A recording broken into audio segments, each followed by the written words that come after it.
Assalamualaikum warahmatullahi wabarakatuh. Perkenalkan, nama saya Muhammad Zaki, NIM 22042221. Saya akan mempresentasikan tentang kajian langkah-langkah dalam administrasi pembangunan. Perencanaan dalam konteks administrasi pembangunan merupakan proses sistematis yang melibatkan identifikasi kebutuhan masyarakat, penyusunan rencana strategis dan visi misi, dan tujuan jangka panjang.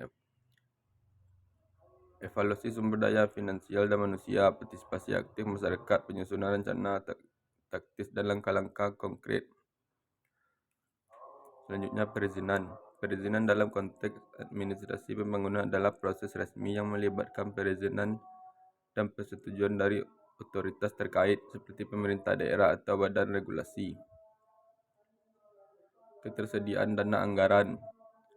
Pengadaan sumber daya dalam administrasi pembangunan melibatkan upaya untuk memastikan ketersediaan dan optimalisasi pemanfaatan berbagai jenis sumber daya yang diperlukan untuk menyelesaikan proyek pembangunan. Ini mencakup pengelolaan dana dan anggaran dengan mengidentifikasi sumber pengadaan yang diperlukan serta memastikan alokasi dan dana yang efisien. Pelaksanaan proyek. Pelaksanaan proyek dalam administrasi pembangunan mencakup tahap di mana rencana yang telah disusun mengimplementasikan secara konkret. Ini melibatkan pemilihan kontraktor, pengawasan pelaksanaan konstruksi, dan manajemen sumber daya untuk memastikan proyek berjalan sesuai dengan waktu, anggaran, dan standar yang telah ditetapkan.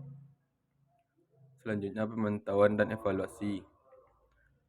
Pemantauan dan evaluasi dalam administrasi pembangunan merupakan proses penting untuk mengukur dan mengevaluasi kinerja serta dampak proyek pembangunan. Pemantauan melibatkan pengumpulan data secara berkala selama pelaksanaan proyek.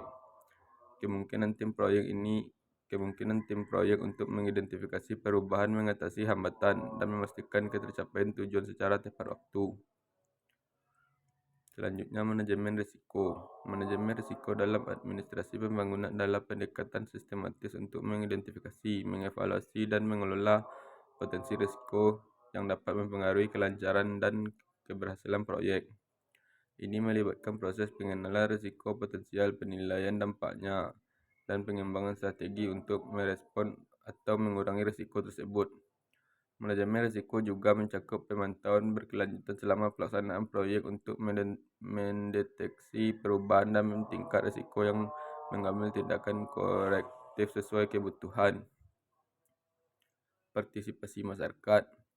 Partisipasi masyarakat dalam administrasi pembangunan merupakan proses yang melibatkan keterlibatan aktif penduduk setempat dalam perencanaan, pengambilan keputusan, dan implementasi proyek pembangunan yang dapat mempengaruhi kehidupan mereka. Ini melibatkan penyediaan informasi, forum diskusi, dan mekanisme partisipatif untuk mendengarkan pandangan dan kebutuhan masyarakat. Selanjutnya, kesimpulan. Dalam administrasi pembangunan, kesuksesan proyek sangat tergantung pada perencanaan yang cermat, perolehan perizinan yang tepat, pengadaan sumber daya efisien, pelaksanaan proyek yang terkelola dengan baik, serta pemantauan dan evaluasi yang berkesinambungan. Manajemen risiko dapat berpartisipasi masyarakat juga memainkan peran kunci dalam memastikan keberhasilan dan keberlanjutan pembangunan. Baiklah, hanya itu yang dapat saya sampaikan. Assalamualaikum warahmatullahi wabarakatuh.